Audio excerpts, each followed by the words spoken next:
బ్రహ్మజ్ఞాన ప్రసన్న.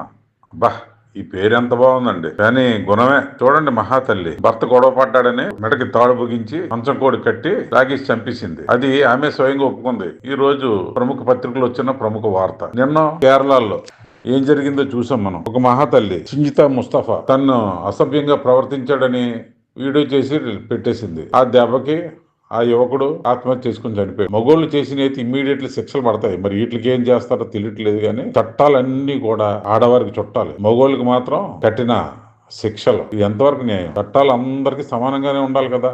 అసలు ఈ రోజు ఒక ఆడాళ్ళతో మాట్లాడాలంటే మగోళ్ళు భయపడిపోతున్నారు. ఎక్కడే కేసు పెడతారో, ఎక్కడ ఈ కేసులు ఇరికించేస్తారో అని. ఇది ప్రస్తుత సమాజంలో పరిస్థితి. ఈ మధ్యకాలంలో మనం ఈ ఆడవారు చేసిన దుర్మార్గల పైన ఎక్కువ వార్తలు చూస్తున్నాం. మగవాళ్ళు జాగ్రత్తగా ఉండండి, లేకపోతే మీ ఆయుష్ అంతా క్షణంలో లెగిసిపోతుంది. ఎంత ముందులా లేరు. లేచింది నిద్ర లేచింది మహిళా లోకం అని చెప్పుకుంటే ఎప్పుడో ఆనందం అనిపించేది.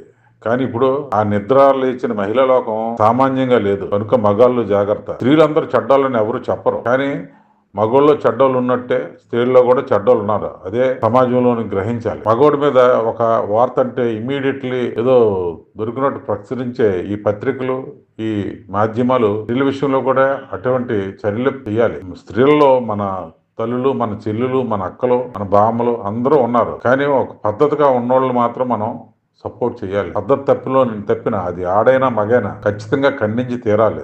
చూడండి, కేరళలో ఆ ఆత్మహత్య జరిగిన తర్వాత ఇవాళ బస్సులు ఎక్కువ వాళ్ళు అట్టపెట్టెలు ఎట్టుకొని ఎక్కుతున్నారు. కనుక ఈ సమాజంలో స్త్రీలకి పురుషులకి అందరికీ సమాన హక్కు ఉంది.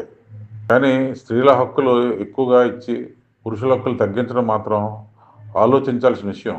తప్పు ఎవరిదైనా తప్పే, అది మగాడైనా ఆడదైనా. కనుక చట్టం కూడా ఆలోచించి మగవాళ్ళ విషయంలో కొన్ని మార్పులు చేర్పులు చేసిన చట్టాలు తీసుకొని రావాలి. అలాగని మన తోటి తోబుట్టుల్ని అవమానించడం కాదు, వాళ్ళకి తగు విధంగా రక్షణ కల్పించాలి. గతంలో మనం చూసాం ఎన్నో వరకట్న వేధింపులు, వరకట్న చావులు ఇవన్నీ. ఇప్పుడు రివర్స్ బూమ్రాంగ్ లాగా తగిలింది మగోళ్ళకి. కనుక మగవాళ్ళు కూడా చాలా జాగ్రత్తగా ఉండాలి, పద్ధతిగా ప్రవర్తించాలి. విశ్లేషణ మీకు నచ్చినట్టయితే షేర్ చేయండి, కామెంట్ చేయండి, సబ్స్క్రైబ్ చేయండి. My media, me Janardhan.